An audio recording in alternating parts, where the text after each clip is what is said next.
Spider webs here are higher up, so they just like, they brush your, it's like somebody running their hand, their hand over your hair. It's like, quit it.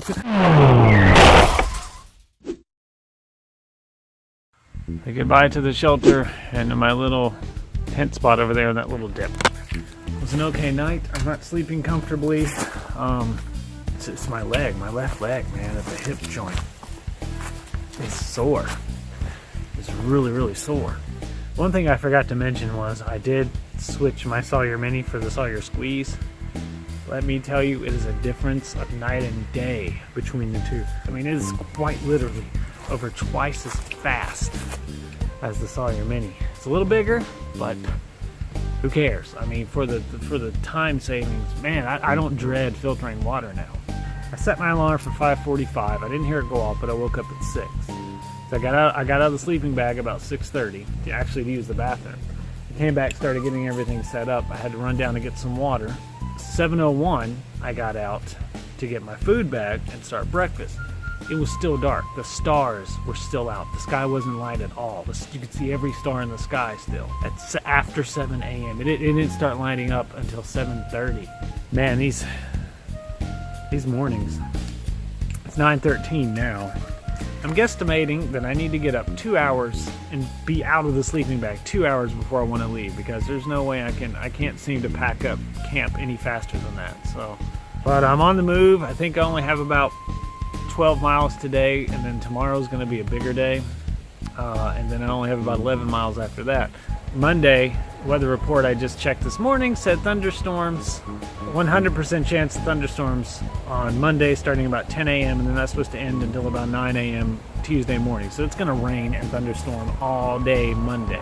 So it looks like I'm going to be stuck at a double string gap there, just kind of chilling, waiting for the weather to pass. And fearing for my life. Right now, I've got to hit the trail, so update you soon. The sun's always behind me when I try to record. First, I guess I'm technically not going to be walking in the sunset until I'm done. So I guess I'm going to be walking away from the sunrise. But technically, that makes me walking into the sunset, though. But anyway, something I didn't mention is today is pretty much a day that is total elevation gain the entire time. I think it's only about 1,500 feet over about 10 miles, but I wish it was just a steady grade 1,500 feet over 10 miles, because that would be kind of nice, because that would be a very low grade, about like what I'm walking on now. Except this one, you're going to gain like 100 feet, lose like 50 feet, gain like 200 feet, lose 100 feet, gain 300 feet, probably lose 200 feet. It's going to be up and down. And then the last few miles of the day is downhill down to Halloway Gap. I don't know, just thought I'd mention that. Looks like it's going to be another nice day. Talk to you soon. If I can keep the camera in the shade of my head, this might be alright. Well, I'm going to give this a shot. So if the sun hops in front of the lens every now and then and blinds you, I'm sorry, but it's directly behind me. It has been all morning. So, I don't know, people always try to like give advice for being out in the woods, like alone like this or something or other, you know, when they're always on long hikes like this, and I can't really add too much to that. The biggest thing I hear, well, the two biggest things I hear is, you're out here alone? Or, why would he do that? You know, just coming out here, period. Why, I guess, would be because I can. As far as doing it alone, you can kind of, it's like sleeping in the woods alone, you can kind of equate it to the first time being home alone, whether you were a child or whatever age you were when you were first at home alone for a good amount of time, especially at nighttime. You know, you start to pay attention to noises, and that whole feeling of being alone just kind of sets in, and kind of eerie at first.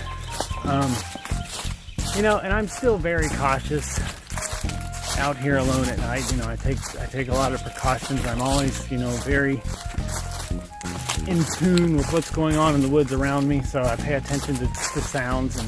But just like with staying home alone, you get used to it. It just becomes the norm. And you start to realize that all those fears and uncertainties you have or had were just stuff that either you or someone else convinced you of. They're not real. Spider webs here are higher up, so they brush your hair. It's like somebody running their hand over your hair. It's like, quit it. So yeah, so as far as sleeping in the woods alone or hiking out like this alone, no, it doesn't really bother me. I mean, sometimes I'm like, what was that noise? And I'll look, and it's something big. I'm like, probably bear. Stay calm.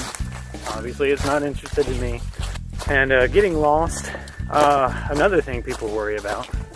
I've been walking by cabins literally half the day yesterday and so far all day today. Now, I think I'm starting to get away from them, although I think there's one right up there on the hillside.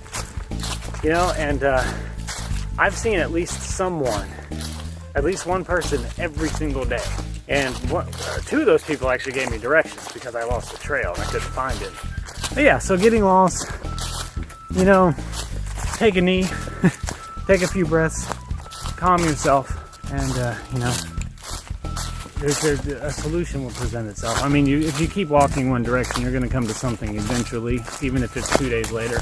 You're not going to dehydrate nor starve in 2 days, even if you're completely out of water and food. So, chances are you're going to make it. You're going to be tired, you're going to be hungry, you're going to be thirsty, but you'll make it. Life is very tenacious. That's me on being in the woods alone. You just, it's like I have streamers coming off every part of my body. I'm not complaining because these aren't huge, giant orb weaver webs. They're just these little tiny strands, and they're everywhere. When I hit the sunlight, I'll look and I just see like streamers coming off of me like I'm a 1980s bicycle or something. That's me on being alone in the woods. Don't worry about it. It's just a matter of getting in tune with the noises and getting comfortable with where you are. And like I said, after a while, it's just like being home alone or living in your first place alone even. Learning your surroundings and getting comfortable with where you are. And it doesn't matter where you are in the woods, it's pretty much all the same. So, you follow the same rules. Doing good, it's 10:19, my foot still hurts. Apparently there's not much I can do about it. It's the bone on the arch of my foot that hurts. And I mean, it's not really hurting right now, but every once in a while I'll get a sharp pain. And then my left knee is tender and my left hip joint is tender.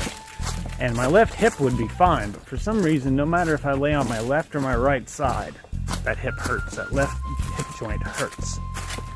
So I don't know what that's all about. One good night's sleep, I know, is going to fix that hip and probably my knee. Monday, I'll end up staying at the cabin right there. I'll end up staying at Double Spring Gap for the day because it's supposed to rain. It's all part of the adventure, right? Gonna keep moving. I'll teach you soon. I don't know what happened here.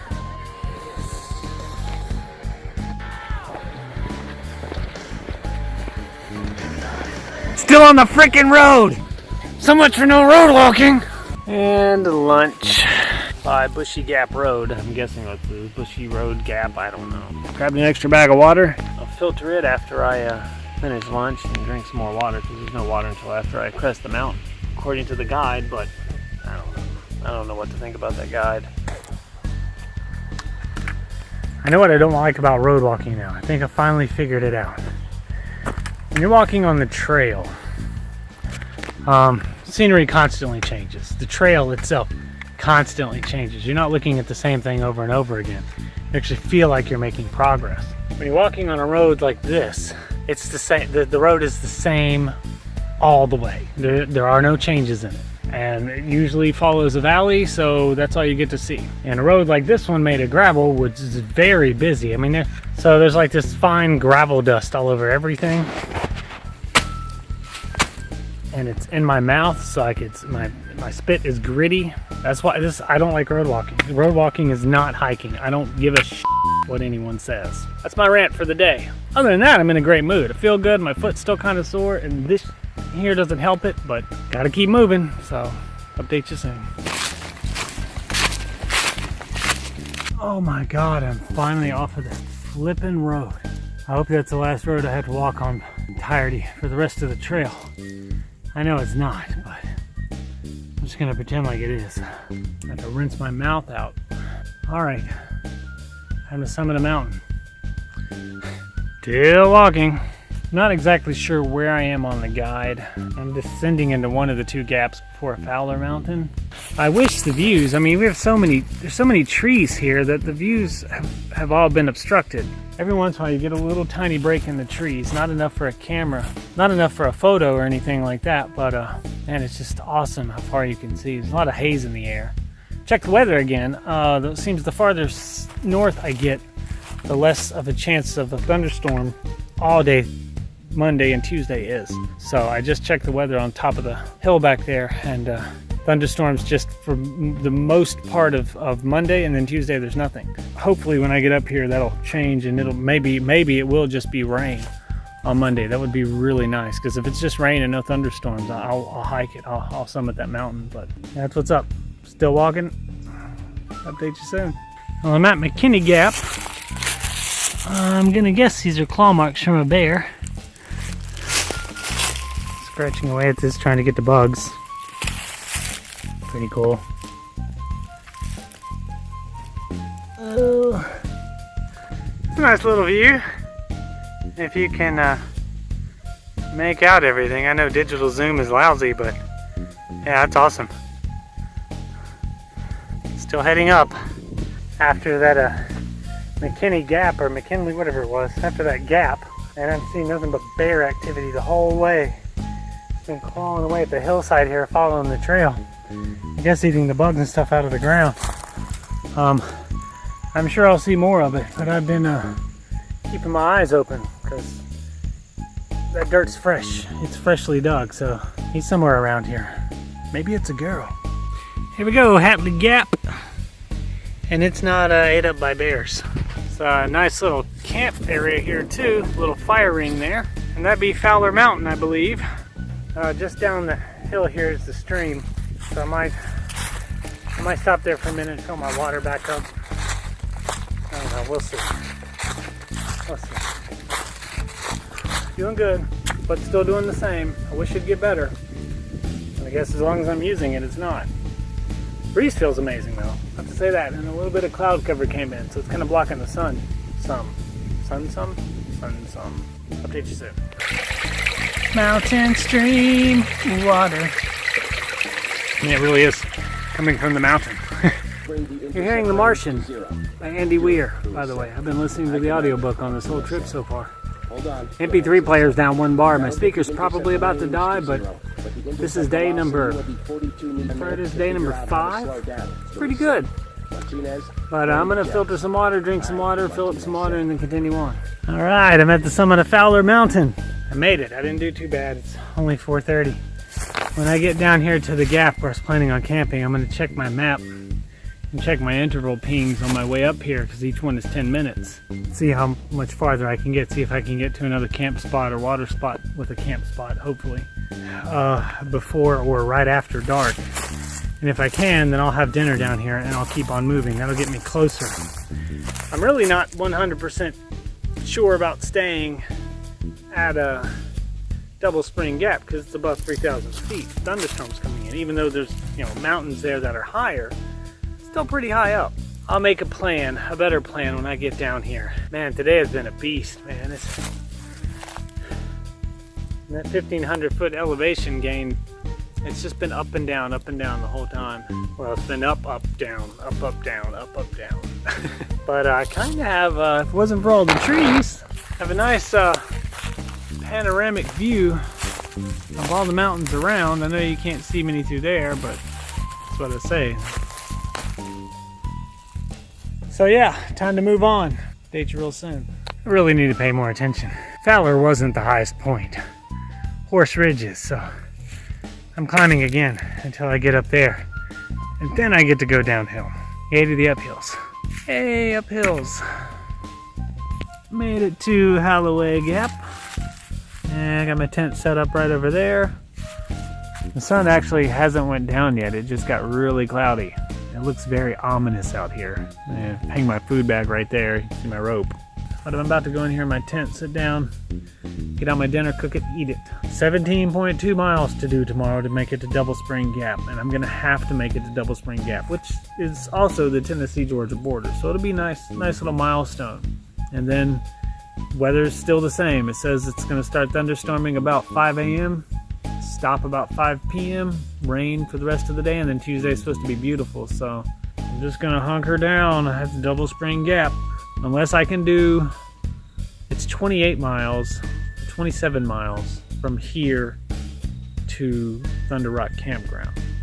Now, I'm going to get started early as I can tomorrow. I mean, if I wake up at 3 o'clock, 4 o'clock in the morning, I'm going to get up, I'm going to eat whatever breakfast I have, I'm going to pack the stuff up as fast as I can, and I'm going to get on the trail and start walking. And I'm literally going to spend all day tomorrow walking, sun up to sundown, and see how far I get. I'm going to be sore, but if I can make it all the way to Thunder Rock tomorrow, which I seriously doubt, because I'll have to summit Big Frog Mountain in Tennessee, that's not going to be fun. Double Spring Gap is right before Big Frog Mountain, so by the time I get there, depending on what time it is and how I feel, will determine whether or not I summit Big Frog Mountain. And according to the guide, there's no camp spots from Big Frog all the way to Thunder Rock Campground. So I would probably just be camping in the woods somewhere if I didn't make it all the way to the campground. Tomorrow's gonna be the tell-all. Wish me luck.